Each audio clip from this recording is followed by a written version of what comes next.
Está a ouvir Assunto Sério, um podcast da Grande Loja Soberana de Portugal, dedicado à educação maçónica e ao lado prático da maçonaria. Levamos a todos vós um programa para maçons e não maçons, onde serão abordados temas maçónicos e profanos numa perspectiva maçónica.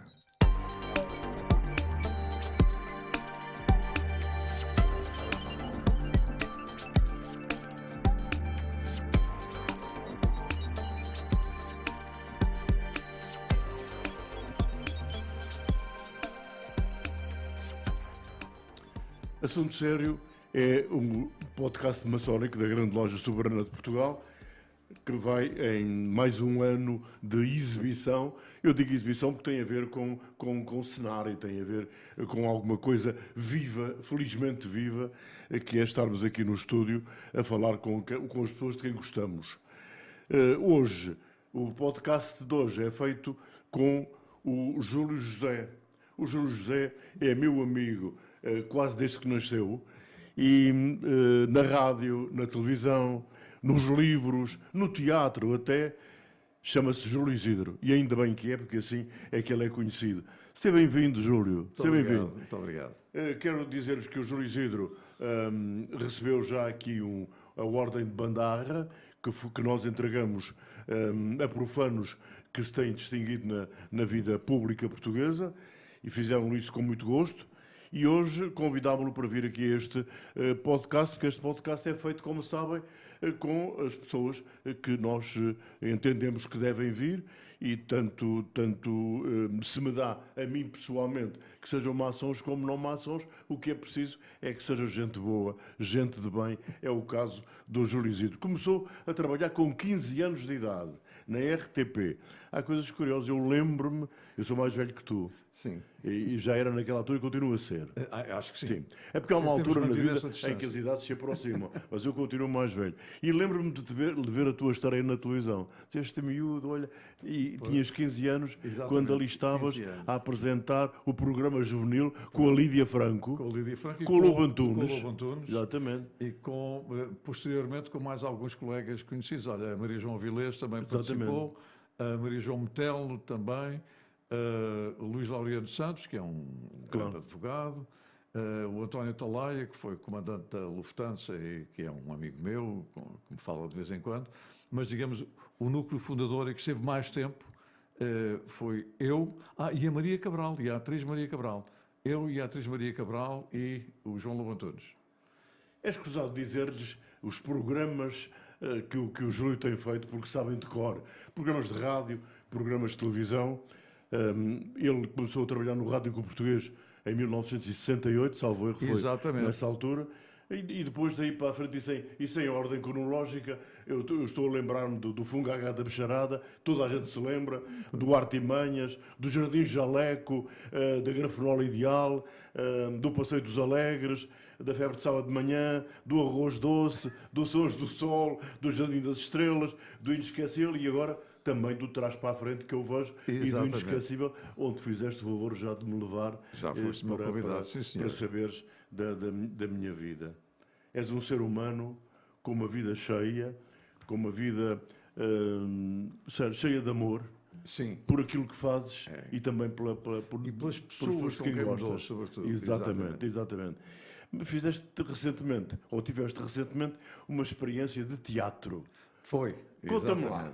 A experiência de teatro foi um desafio que me foi feito pela Carla Vasconcelos para entrar numa coisa que tem muito a ver connosco, que era uma peça de teatro sobre a rádio, que não é muito do meu tempo, anterior ao meu tempo, um bocadinho mais no teu tempo, e chamava-se O Amor é um Som.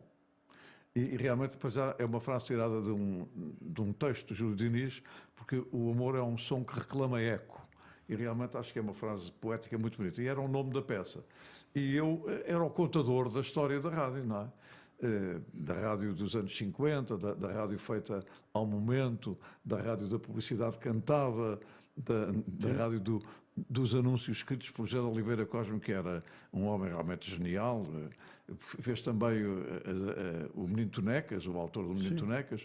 E, portanto, tínhamos, ao longo dessa peça, como tu, aliás, tiveste a ocasião de ver, tínhamos radionovela, que era, aliás, um bocadinho também de um texto de Júlio Diniz. Tínhamos uma rádio mistério, com crimes e castigos, e eu era o mal da fita, imagina. E, portanto, quer dizer, foi uma peça com imenso sucesso. Nós fizemos primeiro quase um mês na sala Mário Viegas do São Luís, e depois fizemos ali no Casino de Lisboa. Foi realmente muito bom. E eu gostaria de voltar a fazer, porque até o cenógrafo disse: eu vou guardar o cenário porque nunca se sabe. Pode ser claro. que aconteça. É bom estar no palco, não é? Olha, eu não tinha muita experiência de palco, nessas circunstâncias, então nenhuma, não é? E, portanto, normalmente só como apresentador. Mas estar no palco para dizer um texto e, de alguma maneira, fazer uma personagem, porque, apesar de tudo, eu era uma personagem, quer dizer, era a personagem Júlio Isidro que contava a história, mas depois era a personagem Júlio Isidro que cantava O Senhor está constipado e ficou mal de repente, não é? Portanto, quer dizer, acho que o teatro é absolutamente fascinante. Eu, aliás, tenho ficado cada vez mais apaixonado pelo teatro. Vou algumas vezes ao cinema, mas o cinema vê-se num ecrã grande lá em casa, não é? Mas o teatro não. O teatro tem que se respirar. Pela proximidade do público. Tem que se respirar. Sim. O teatro respira-se. Eu fui ver agora uma peça notável que está no Trindade, uma peça fantástica, e eu estava na terceira fila, portanto estava a sentir a respiração dos próprios atores. E isso é muito importante. Algumas das peças eu vejo duas vezes, porque, apesar de tudo, o texto sendo igual, os atores sendo os mesmos, em função do público, a peça é diferente. Portanto, o que significa que nós, espectadores, somos parte ativa de uma peça de teatro.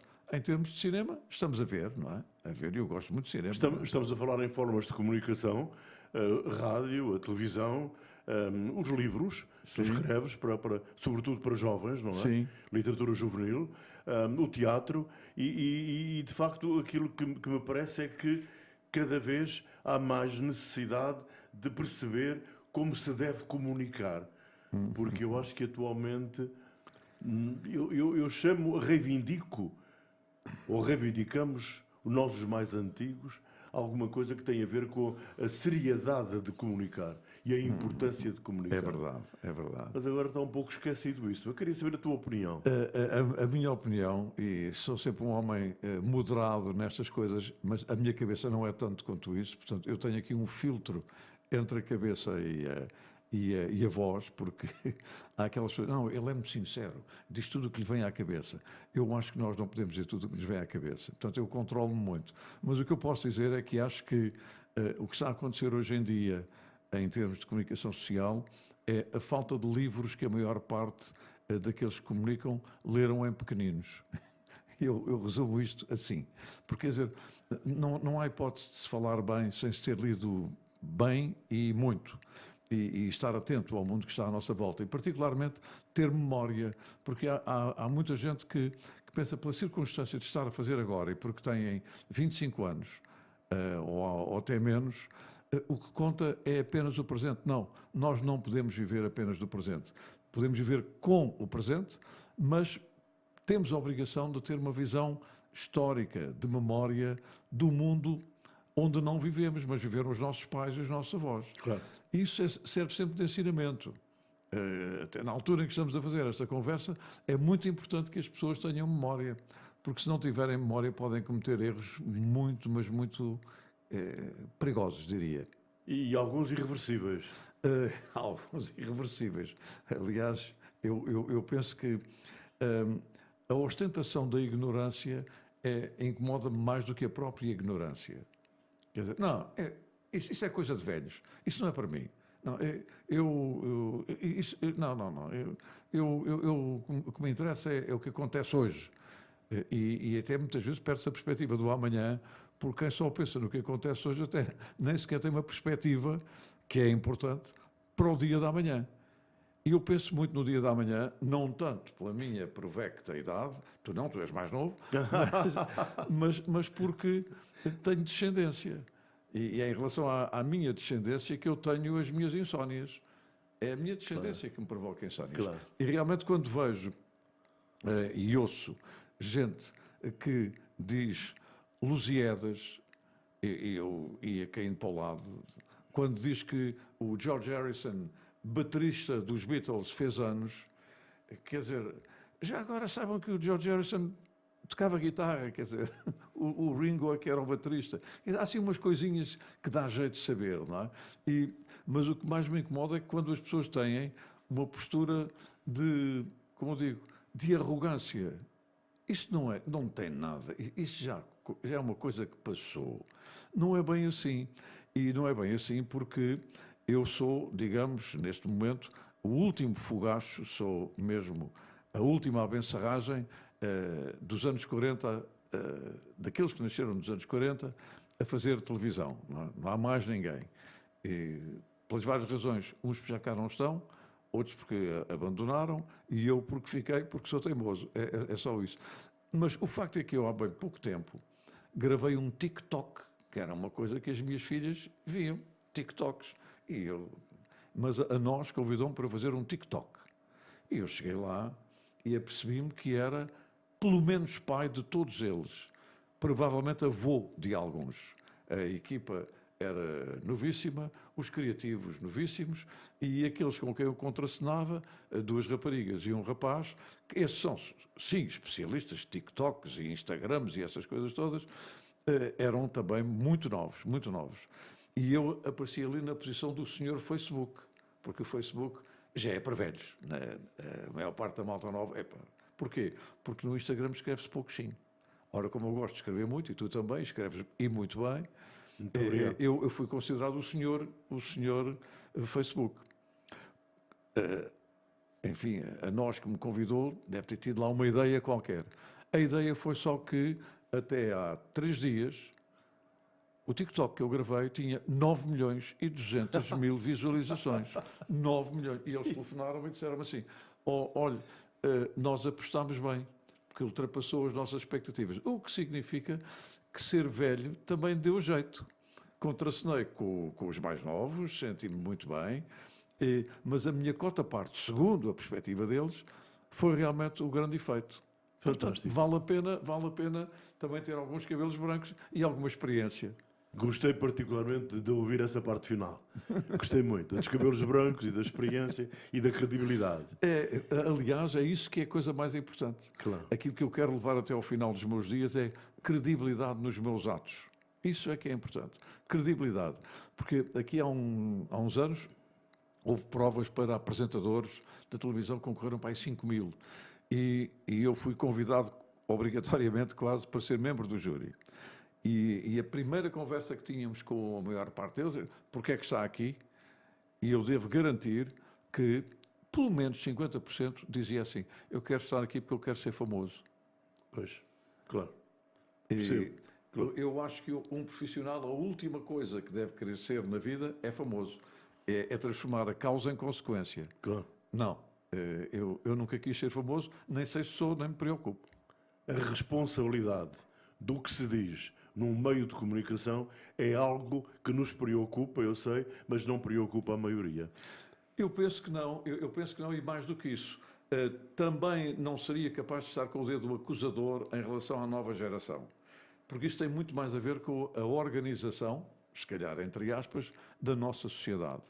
Talvez com o ensino também, não sei. Porque aquilo que hoje em dia são os órgãos de comunicação social são normalmente empresas que têm objetivos que estão para além da comunicação social e usam a comunicação social. Logo, os jovens que entram são uns funcionários que têm que ser muito obedientes em relação à estratégia desses grupos, que às vezes não têm cara. Mas isso nega a liberdade de imprensa, nega o jornalismo. Está em causa, portanto, a liberdade de imprensa. Porque no teu tempo, no meu tempo, aquilo que nos preocupava era o lápis azul, Sim. Não é? Hoje em dia eles não têm lápis azul, mas têm eventualmente a caneta que assina o cheque. Claro, Claro, que é mais... E a caneta que assina o é tão cheque grave como o pode lápis deixar de azul. assinar. Claro, é verdade, tens toda a razão. Portanto, eu estou Gostei de absolutamente ouvir. solidário com esta malta nova que se calhar gostava de Que é respirar outros usada, ares. que é usada. Habitualmente, eu penso que sim. Porque ter coragem para dizer que não é ter coragem, eventualmente, para deixar de trabalhar. Ó Júlio, tu és um apaixonado ainda pelo aeromodelismo. Exato. Porquê? Olha, por uma razão muito simples, é porque todos nós temos direito ao sonho. E eu, quando construo um modelo e o ponho a voar, e estou a vê-lo voar, eu estou lá dentro.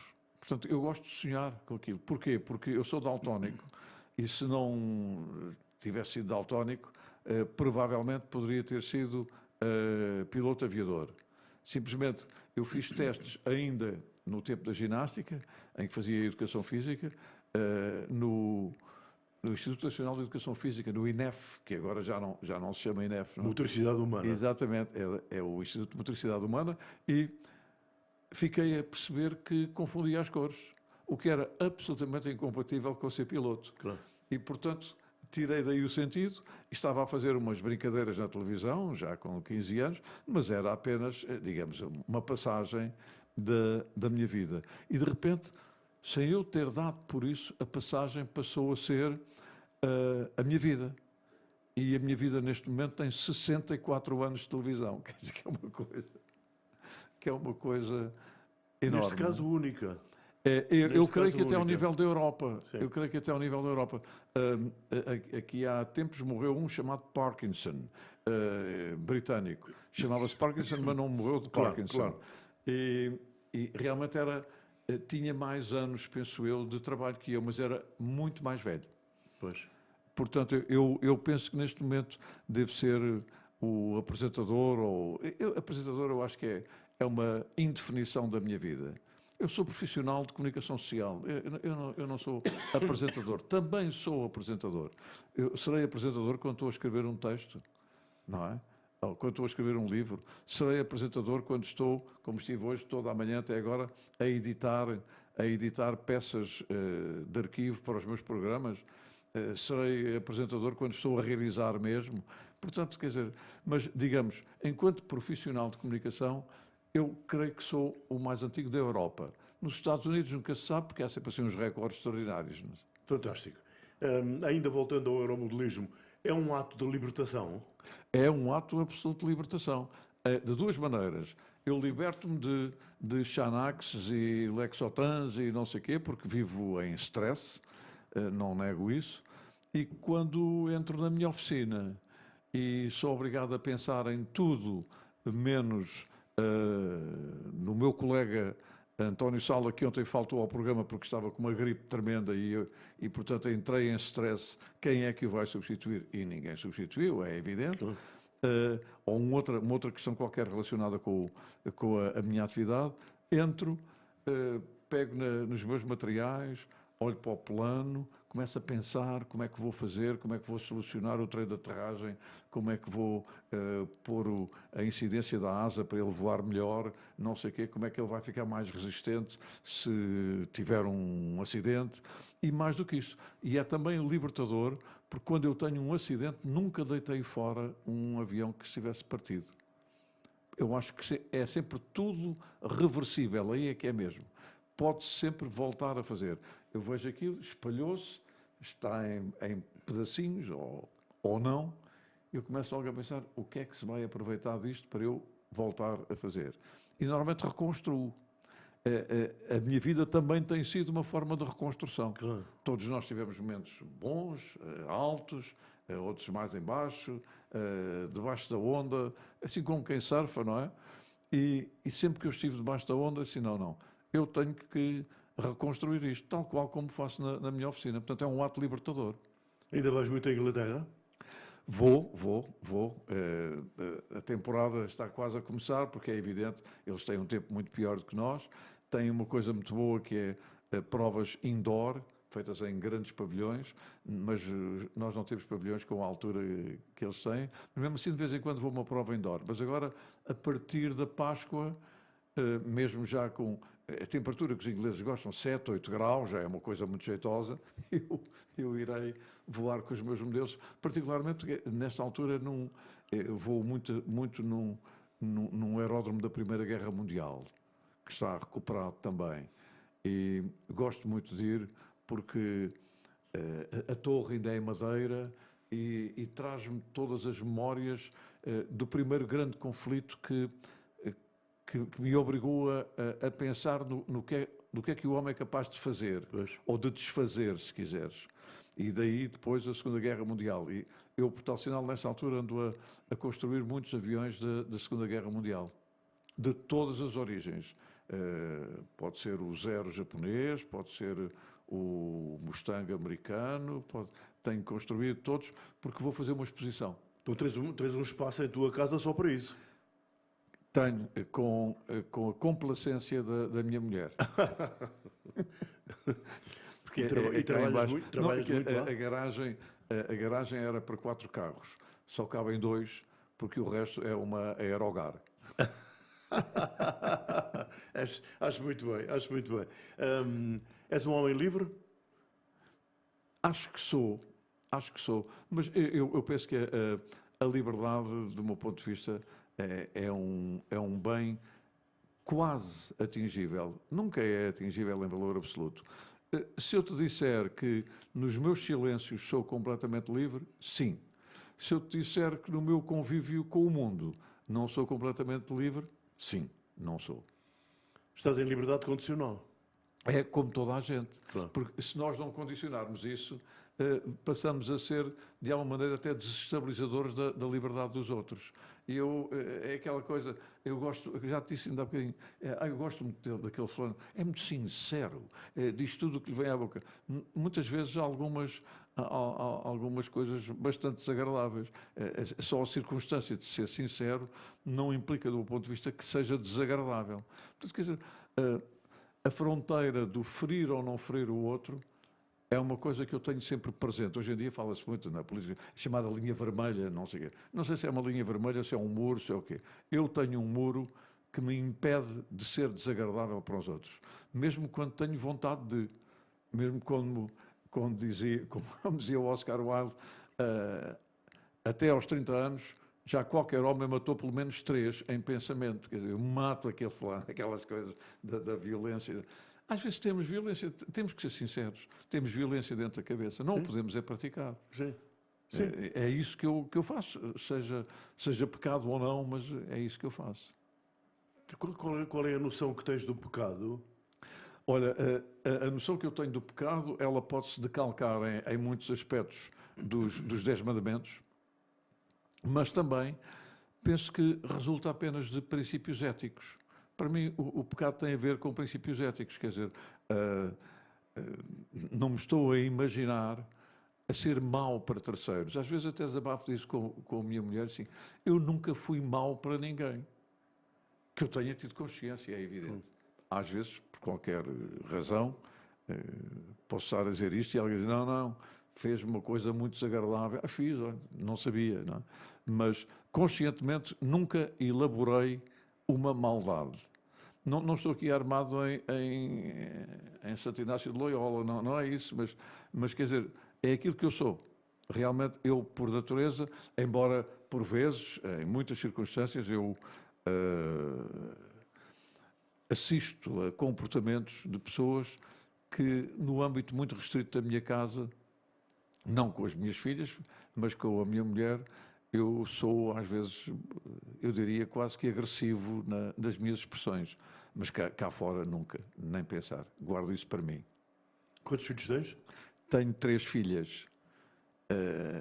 A Inês, que tem 53, a Mariana, que tem 25, e a Francisca, que tem 21.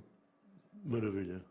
És feliz, muito feliz, não? Sou absolutamente feliz. Quer dizer, aliás, ontem tive mais uma conversa que temos diárias com a Francisca, que está lá em Barcelona, e ela estava com muitas dúvidas sobre a prestação que está agora a fazer. Está agora a fazer um filme e não está satisfeita com o resultado final e acha que não vai ficar tão bem. E aquilo que eu lhe disse foi assim, olha, É muito simples. Podes ter a certeza que a primeira curta-metragem que o Spielberg fez deve ter sido muito mazinha. E se calhar a primeira apresentação que o papá fez deve ter sido muito mediocrezinha.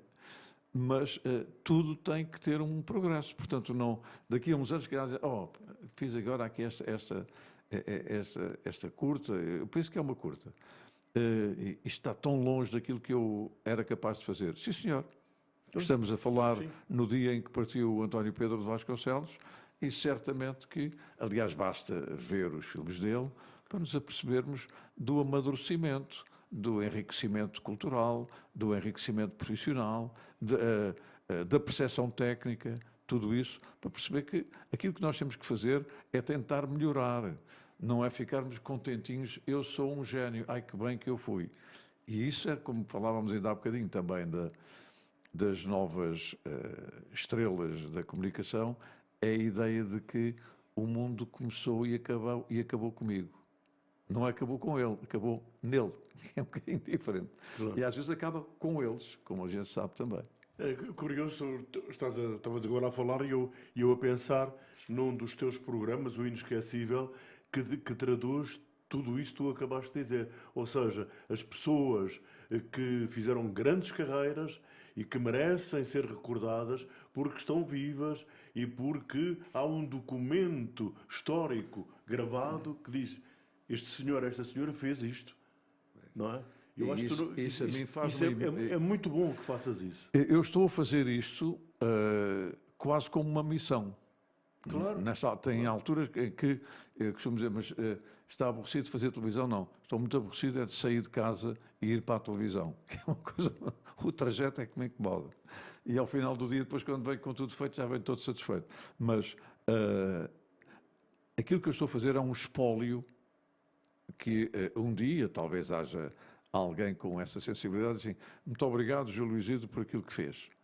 Quer dizer, eu entrevistei há bem poucas semanas a Lourdes Norberto, 80 anos de carreira, 89 anos de idade. Sim. Ela depois telefonou-me encantada: Júlio, muito obrigado, estou farta de receber chamadas telefónicas, claro. toda a gente. Assim. Claro. Fui buscar também a Maria Fernanda, a locutora da televisão, simultânea com a Maria Helena Fialho Gouveia, que felizmente está viva, até com muitas dificuldades de se movimentar, e disse-me que queria ir ao programa.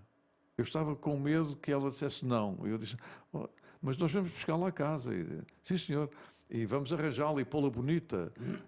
Porque eu tive esta percepção há muitos anos. Porque, por exemplo, eu lembro-me de ter visto a Lucille Ball, que tinha o I Love Lucy, aquela série de comédia da televisão americana que nós víamos cá em Portugal, a Lucille Ball apresentar os Oscars e receber um prémio 3 semanas antes de morrer. E lembro-me de ter ido ao Radio City Music Hall ver um espetáculo sobre os anos gloriosos da revista e dos musicais americanos, e apareceu o James Cagney numa cadeira de rodas. E nós sabíamos que o James Cagney tinha feito muitos papéis, o duro, não é? Sim. E com atividade física grande. Mas estava ali. Tem direito a estar ali.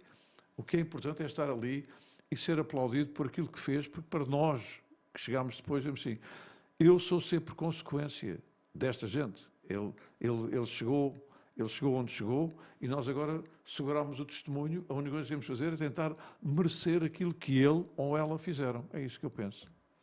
Eu comecei com a Maria Fernanda, no mesmo curso, e no dia seguinte, a vê-la na televisão contigo, telefonei-lhe. E foi muito bom, foi uma conversa lindíssima, lindíssima. Muito obrigado também por isso. Eu revi-me, percebes? Porque também tem essa vantagem. O programa faz com que as pessoas contemporâneas, digamos, ou não tanto, não é preciso serem tão idosas, daqueles que eu às vezes levo, porque eu levo pessoas com biografia, não levo pessoas com idade, porque não é a idade que faz a biografia. Claro. Podem ter 40 anos e ter uma biografia extraordinária, não é? Levo pessoas com biografia. Ainda ontem gravei um programa com a Rita Ribeiro, que curiosamente fez 50 anos de carreira agora. Já tem 50 anos de carreira. E eu conheço-a desde o tempo do Godspell, não é? Já conhecias o pai dela? Já trabalhava na mesma cabine onde Claro, eu trabalhava, claro. num programa de livros que Portugal Sinal tinha muitas vezes ou lápis azul ou uma tesoura para lhe cortar umas páginas dos livros, não é? E que tinha uma voz magnífica e era um grande Fernando locutor, Corrado Ribeiro. Fernando Corrado Ribeiro. E a mãe, Maria José, Maria José. que eu entrevistei também, talvez menos de um ano antes de partir, juntamente com a mãe, também no Inesquecível. Portanto, quer dizer, acho que as pessoas que estão em casa também se refletem, e é isso que é importante. Eu recebo imensos comentários no Facebook, que bom que foi, eu lembro-me porque fazia isto e aquilo e aquilo. Por exemplo, eu escrevo muitas coisas no Facebook, como já sei que tu me acompanhas, de memórias do meu tempo, não tanto memórias de mim próprio. Isso, pronto, vou contando. Ainda há pouco estava a editar e apareceu a Florência, que eu vou entrevistar agora, que tem 83 anos, está na casa do artista e que teve imensos sucessos, era uma cantora muito popular. Também está Exatamente, como a Simone. E eu estava a editar coisas dela e ela começou a cantar o Pomba Branca, do Max. Sim. E eu lembrei-me da história, porque eu não conheci ninguém que se subestimasse tanto como o próprio Max. Sim. Nunca conheci ninguém verdade. que tivesse tanta timidez de si próprio ou tanta dúvida sobre aquilo que valia. Quer dizer, vale a pena ser modesto, mas daquela maneira era exagerado. Eu estava a fazer A Noite é Nossa, um programa das 3 às 6 da manhã na rádio, e aí às 3h30 da manhã recebo a chamada telefónica da portaria e o porteiro dizia: estão aqui 2 senhores para falar consigo. E um deles diz que se chama Max. Eu era um miúdo. E faz favor de entrar. Entraram para a cabine, os dois. Era um amigo dele. Ele tinha terminado uma revista, daquelas que terminam à 1 da manhã, porque tinha 2 sessões, antigamente, a revista, e tinha ido jantar, ao cear, e apareceu lá assim: olá, Sr. Júlio Isidro, como está? Eu sou um garoto e ele é que está a tratar por Sr. Júlio Isidro, assim, atento, venerador e obrigado. E disse: sabe, é que eu venho aqui trazer-lhe um disquinho de uma coisa que eu gravei. Está aqui este disquinho, era um single, é Pomba Branca. Se o senhor gostar, se o senhor gostar, passe na rádio. Meu amigo, só um minuto. Pus o disco a rodar só para a minha audição, como tu sabes, estava um outro a tocar, ouvi, fiquei encantado à primeira, assim, Max, sente-se aí à minha frente, vamos já fazer uma entrevista e lançar o disco. Portanto, eu lancei o disco do Max a pedido encarecido do Max, quando o Pomba Branca é uma coisa absolutamente genial. Isso tem a ver com a postura que as pessoas têm na vida, não é? Já que estamos a falar nisso, quantos artistas é que tu lançaste? Bem, não tenho, eu não tenho ideia, a sério, são provavelmente centenas, e tenho algumas, talvez não mais que uma dezena, de fulanos que tiveram lapsos de memória e eu não entro como lançador nos seus currículos. Mas pronto, mas na generalidade a maior parte diz: Júlio, muito obrigado. Ainda ontem, os Black Mamba, esses são de agora, os Black Mamba são de agora, estavam a ensaiar uma peçazinha para uma homenagem ao Zaba para a final do Festival da Canção, onde eu também participo, com uma coisinha pequenina. E eles saltaram do palco quando me viram, vieram todos abraçar-me, porque me pediram aqui há uns tempos para fazerem comigo um videoclipe. E queriam que eu entrasse do videoclipe com eles.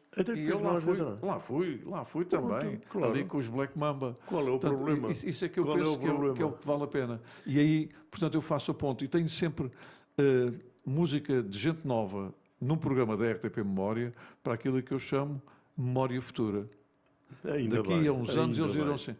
Eu, a primeira vez fui à televisão, ainda ontem, uma rapariga que veio de propósito de Braga com 3 músicos excelentes. Ela disse-me: olha, eu nunca fui à televisão, mas aqui era aqui que eu queria estrear, mas era consigo. E a Rosa Areia, que tem anos e anos e anos de teatro, foi minha convidada na passada semana. e escreveu no Facebook: Júlio, muito obrigado, foi a primeira entrevista que me fizeram na televisão. Então Rosa Areia tem 40 anos ou 50 anos de carreira. Claro. Nunca ninguém a tinha levado. Faço isto por... lá está pela ideia do espólio. Tem que ficar. Eu sou uma espécie de torre do tombo a tombar para o lado. Estamos na parte final desta nossa conversa tão agradável. Aliás, nós passamos horas a conversar. Vamos jantar de vez em quando, também é bom. Exatamente. Mantemos isso. O Hotel Califórnia, o que é? O Hotel Califórnia é um caso muito curioso, porque eu faço o Hotel Califórnia também com o Paulino Coelho. Há uma diferença entre nós enorme de idade. Eu tenho mais 20 e tal anos do que ele. Sim, penso que sim, mais 22 anos, ou assim, do que ele. Não nos conhecíamos. O diretor, quando me convidou para ir para a Renascença, disse-me: olha, há aqui este Hotel Califórnia que vamos acabar com ele porque ele está moribundo. E eu disse: eu acho que nunca há programas moribundos. Posso escrever aqui um papelinho a dizer como é que eu penso que se pode fazer? E a primeira linha era dizer: Paulino Coelho, que é o titular. Foi logo, quer dizer, nem pensar. Claro. E então fazemos os dois assim de maneira. Ele escolhe a música dele, eu escolho a minha, ninguém tem conhecimento da música do parceiro e vamos fazendo o programa surpreendendo-nos um ao outro e também os nossos ouvintes. E com uma enorme vantagem. Não há a obrigatoriedade dessa coisa, para mim, aterradora, que é a playlist. Porque eu acho que quem ouve a playlist, às 2 por 3, começa a ficar agoniado. Tem que tomar uma Reni, porque ouve sempre a mesma música durante todo o dia, não é? Ou as mesmas músicas. Portanto, o programa neste momento, essas coisas também contam. É primeiro no Spotify. Se não souberes, perguntar às tuas filhas o que é que isso quer dizer. É primeiro no iTunes também. E, curiosamente, é o primeiro no Facebook também. Todas as semanas, nós estamos a começar o programa, eu vou abrir o Facebook e vejo logo pessoas. Já estou à espera, estou a cozinhar, estou a limpar a casa, estou a conduzir a caminho do Luxemburgo, não sei o quê, sei que mais. Estou na praia, estou a fazer a minha corrida e a ouvir o programa. Isto dá uma alegria muito grande, porque nós não podemos fazer nem televisão, nem rádio, nem teatro, apenas para os amigos ou para o nosso núcleo, mesmo que não sejam os amigos. Aqueles que andam assim, claro, que andam a rondar a nossa vida. Temos que fazer para os outros todos. E realmente, eu e ele temos tudo em oposição, até a circunstância de sermos ambos do Sporting. Porque mesmo a forma de vermos o Sporting é um bocadinho diferente. A minha é muito mais moderada, a dele é muito mais acalorada. Até nisso não somos completamente iguais, mas somos do Sporting, pelo menos. Vamos terminar.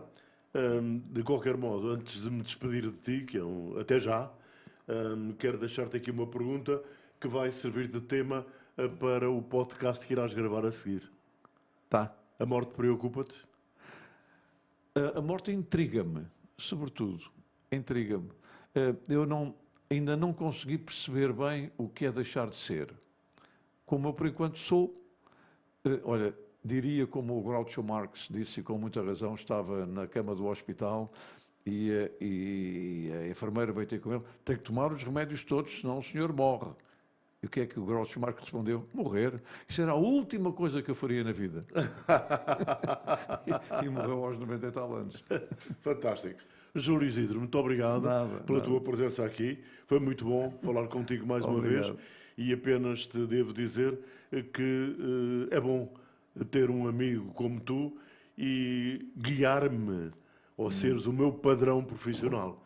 Muito obrigado. Muito obrigado, Deixa-me apertar-te a mão. Fica bem aqui perante as câmaras. Obrigado. Muito obrigado. Assunto sério termina aqui por hoje, neste podcast com o Júlio Isidro, mas vamos continuar. Certamente que vão ter oportunidade de conversar connosco, dizendo se gostaram, se não gostaram, e o que eu vos posso garantir é que vamos continuar. Até breve.